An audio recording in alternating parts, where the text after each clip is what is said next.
Welcome, listeners. Are you sitting comfortably? Good. Then let me take you on a journey beneath the cobbled streets of Edinburgh, into a place where shadows linger and history breathes in the deep stone walls. This is Mary King's Close, and tonight we'll meet Annie, a girl who never left. She isn't just a ghost. She's a story, a symbol, and perhaps a mirror of what we choose to remember and what we don't. In the heart of Edinburgh's old town lies a network of buried alleyways. They call them closes. Narrow, dark passageways once bustling with life, now sealed under layers of time and stone. Among the most infamous is Mary King's Close.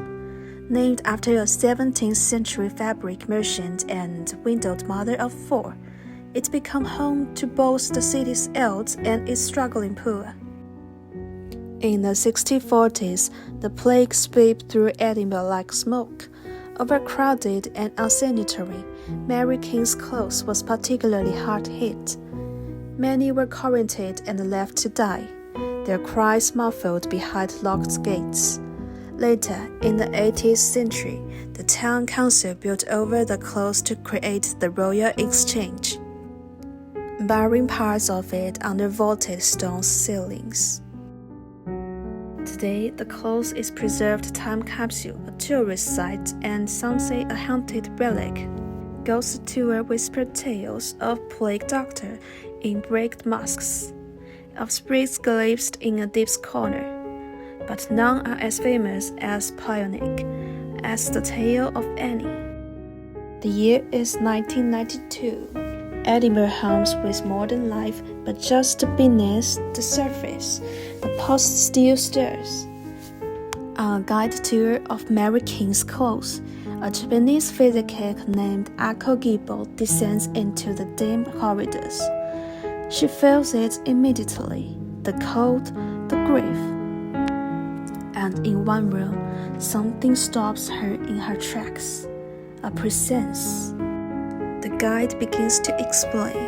They say a little child once lived and died here alone during the plague, left behind, forgotten. Akko kneels on the stone floor and speaks gently. Annie, I can feel your sadness. You're lonely, aren't you? She returns later with a small doll and leaves it in the corner of the room. The temperature warms, the air lightens. Annie, it seems, find peace for a time. But peace is fragile. Years later, the doll is stolen. Paranormal reports the research. Crying cold drafts, tugging hands. Something is wrong again.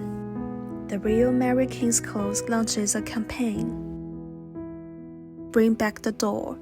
It goes viral. Eventually, the doll returns, quiet returns too, but something had changed.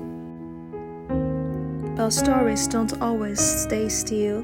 Some months after Annie found peace, something changed. Her doll, the one Akko had given her, was gone.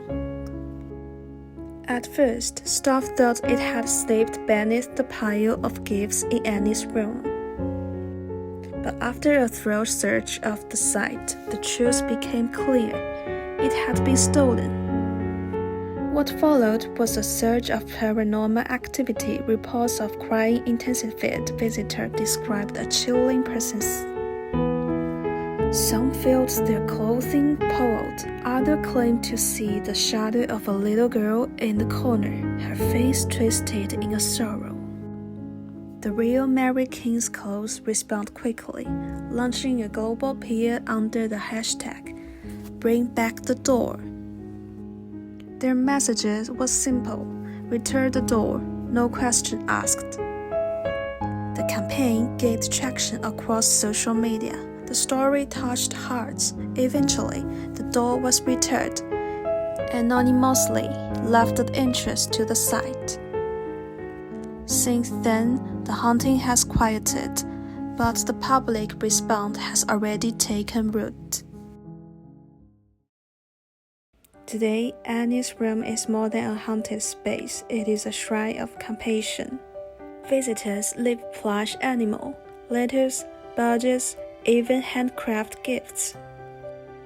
First responders from cities like New York and Tokyo have offered tokens of respect, from police patches to firefighters' pins. None of these people ever knew Annie, but they recognized something in her story. Abandonment, memory, innocence. They answered with empathy. And in doing so made Annie's room not a place of fear, but of remembrance. Annie's room is quiet now, but in that quiet, her story still speaks. Our walk through Mary King's Close ends here. We've heard silence, touched memory, and met the small hand that still reaches out. Annie may never be found in history books, but she lives on in toys left behind, in quiet footsteps, in voices like this one. If you ever visit Edinburgh and pass through Mary King's Close, maybe leave Annie a small gift to say you're not forgotten. Thank you for listening to Echoes in the Close. Until next time, sleep well if you can.